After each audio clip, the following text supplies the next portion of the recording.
एक बस्ती में एक ताजीर रहता था। यह बता दे कि व्यापारी को उर्दू में ताजिर कहते हैं। वो ताजीर काम के सिलसिले में दूसरे शहर आया जाया करता रहता था। उसका नाम अहमद था। उसके पास एक तोता था जो कि बहुत ही खूबसूरत था। उस ताजिर ने उस तोते को बोलना भी सिखाया हुआ था। ताजिर के घर में एक अमरूद का दरख्त था। उस दरख्त के ऊपर तोता बैठकर जोर शोर से आवाजें लगाया करता कि अहमद के हाफिज कुरान बीवी जानी है, अहमद के हाफिज कुरान बीवी बदकार है, इसको पत्थर मारो, इसे यहां से निकाल दो। सुबह सुबह फजर का वक्त था। लोग नमाज पढ़कर अपने कारोबार की तरफ जा रहे थे। उस अमरूद के दरख्त के ऊपर यह खूबसूरत सा तोता बैठा हुआ हमेशा खामोश रहता था। मगर जैसे ही उस दरख्त के पास से कोई गुजरने लगता तो यही अल्फाज बार बार दोहरा रहा था, अहमद की बीवी जानिया है, अहमद के हाफिज कुरान बीवी बदकार है। जैसे ही एक शख्स ने बदकार अल्फाज सुना तो एकदम हैरान रह गया और रुक गया। वो उस तोते को देखने लगा जो कि बहुत ही खूबसूरत नजर आ रहा था। उस शख्स ने आगे बढ़कर उस तोते को पकड़ना चाहा, मगर वो तोता वहां से उड़कर बहुत दूर जाकर बैठ गया। फिर तोता यही अल्फाज बार बार दोहराने लगा कि अहमद की हाफिज कुरान बीवी बदकार है। अहमद की हाफिज कुरान बीवी हर रात अपने आशिकों को बुलाकर जिना करती है, अपने आशिकों के साथ रंग रेलियां मनाती है। यह सुनकर वो शख्स घबरा गया कि ये कैसा तोता है जो दरख्तों में बैठकर औरतों के राज्य सबको सुनाया करता है। उस शख्स को यूं दरख्त के पास खड़ा देखकर कुछ लोग आकर पूछने लगे कि भाई इस घर के पास खड़े होकर क्या कर रहे हो? उस शख्स ने कहा, ये किसका घर है? तुम जानते नहीं, ये अहमद भाई का घर है जो कि बहुत ही नेक और शरीफ इंसान है। आज तक उस नेक और शरीफ इंसान ने कभी किसी औरत की तरफ नजर उठाकर नहीं देखा। वो अपनी हाफिज कुरान बीवी के साथ इस घर में रहता है, लेकिन आपका इस तरह किसी के घर की तरफ झांकना अच्छी बात नहीं। सारे लोग उसको बार बार बातें सुना रहे थे और वो डर गया और उसने तोते की तरफ इशारा करते हुए कहा, मैं तो इस तोते को देख रहा हूं, मुझे किसी के घर में झांकने की क्या जरूरत है? ये तोता ऐसे अल्फाज इस्तेमाल कर रहा है कि मुझे कहते हुए भी शर्म आती है। न जाने असल बात क्या है। जैसे ही लोग और जमा हो चुके और उस तोते ने दोबारा फिर से कहना शुरू कर दिया, अहमद की हाफिज कुरान बीवी बदकार है, वो अपने आशिकों से जीना किया करती है। ये सुनकर लोग कानों को हाथ लगाने लगे और कहने लगे, ये तोता तो बहुत ही मासूम जानवर है, ये जो कुछ देखता है वही बोलता है। जरूर उसकी बीवी ने कुछ न कुछ गलत तो किया होगा, इसीलिए ये तोता बार बार ऐसा बोल रहा है। आहिस्ता आहिस्ता पूरी बस्ती में यह बात फैल चुकी थी कि ताजिर के हाफिज कुरान बीवी बदकार और जानी औरत है। लोग अब उसके घर से दूर रहना शुरू हो गए।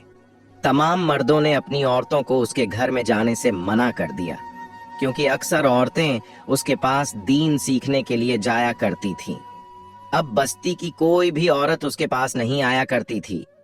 अहमद की हाफिज कुरान बीवी इस बात को लेकर बहुत ज्यादा परेशान थी कि आखिर मेरे पास ये औरतें कुरान सीखने क्यों नहीं आ रहीं। हर कोई उस औरत पर शक करने लगा।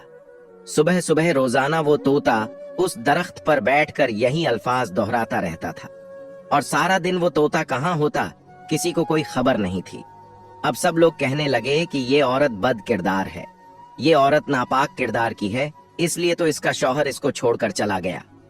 अहमद बहुत ही नेक इंसान था। तिजारत करने के लिए घर से निकला, मगर वापस पलटकर घर नहीं आया। लोग तरह तरह की बातें उस औरत को सुनाने लगे।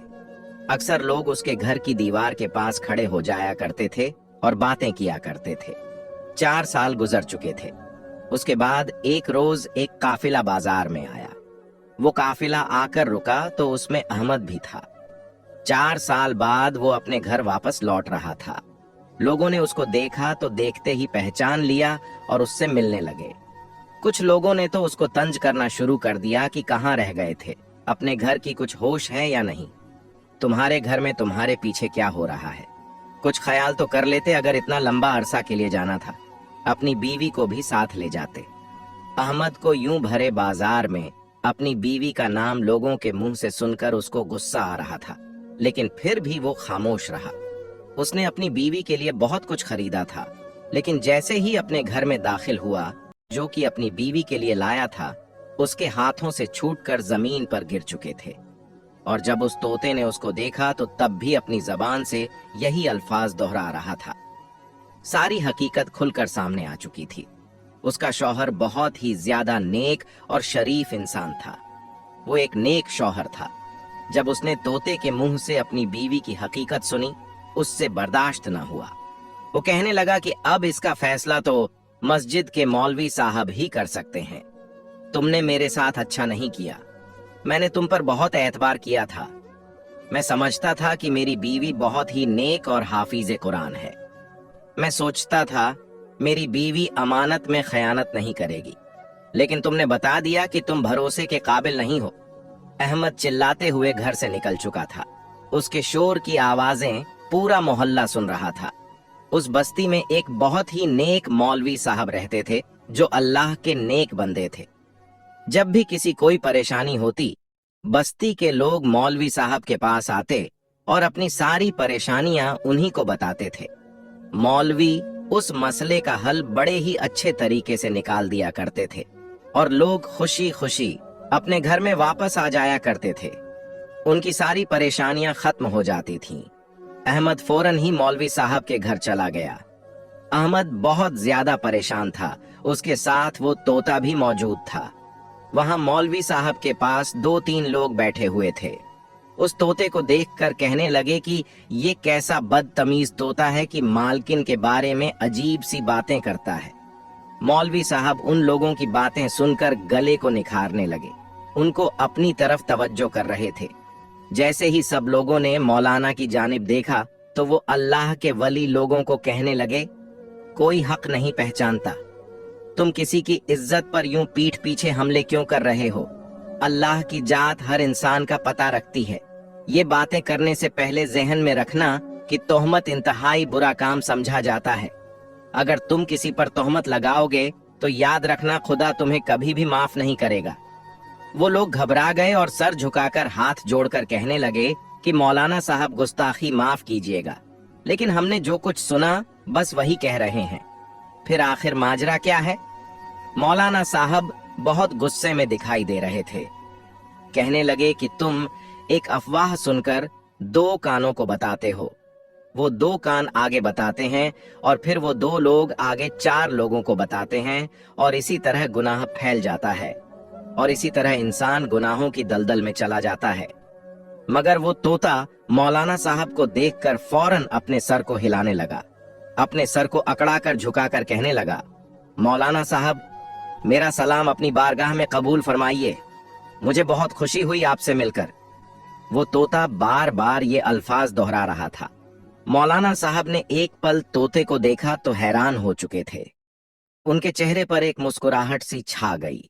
अपना हाथ आगे बढ़ाया तो वो तोता उड़ता हुआ मौलाना साहब के हाथ पर आकर बैठ गया। बार बार अपनी चोंच से उनके हाथ को चूम रहा था। मौलाना साहब मुस्कुराकर उस तोते की जानिब देख रहे थे। आज से पहले किसी भी तोते को उन्होंने इतना ज्यादा बोलते नहीं देखा था। मौलाना साहब उस तोते की बातों में इस कदर खो गए कि उनके सामने खड़ा शख्स जो था वो भूल चुका था।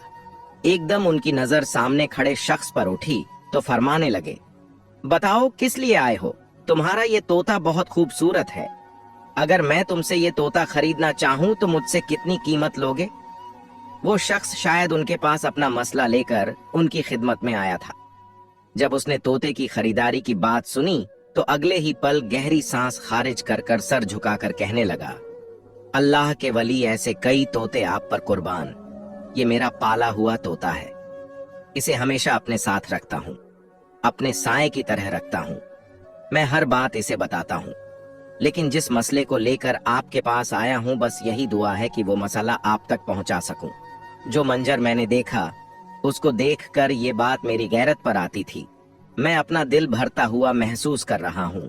मौलाना साहब और वहां मौजूद सभी लोग उस शख्स को देखने लगे थे जो इंतहाई गुस्से में और अंदर से टूटा हुआ महसूस हो रहा था। मौलाना साहब उससे कहने लगे कि क्या बात है, तुम अपनी मुसीबत हमसे बयान करो, क्या हुआ है तुम्हारे साथ? वो शख्स कहने लगा कि मैं कारोबार के सिलसिले में दूसरे शहर आता जाता रहता हूँ, लेकिन इस मर्तबा वापसी में इतनी देर हो गई कि 4 साल गुजर गए। मैं एक आम सी शक्ल सूरत का मालिक था, जबकि मेरी माँ ने मेरी शादी जिससे करवाई वो बेहद हसीन लड़की थी। वो एक हाफिज कुरान लड़की थी। एक पल तो मुझे हैरत हुई कि जब मैं पहली बार अपने कमरे में गया और अपनी बीवी को दुल्हन बनी देखा, उसे देखकर घबरा सा गया। बजाय अपनी दुल्हन के कमरे में जाने के मैं बाहर निकल आया और अपनी माँ से कहने लगा कि अम्मी, आपने